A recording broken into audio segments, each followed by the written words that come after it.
Today I am talking about something special in these stocks. These stocks traded at this moment $306. This stock give us today's return 1.59% negative return.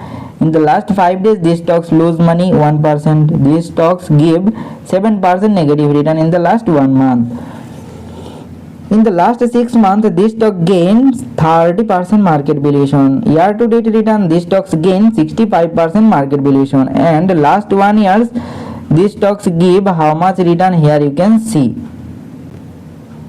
These stocks gain market valuation 200% in the last 1 year. Last 5 years, these stocks gain 400% market valuation. So these stocks give good return, I know that.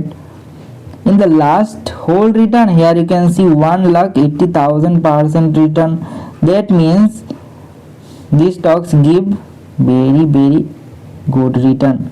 But at this moment, these stocks lose market valuation. Here you can see approximately these stocks lose approximately 12% market valuation. And always do your own research before investing. Follow for more stocks breakdown.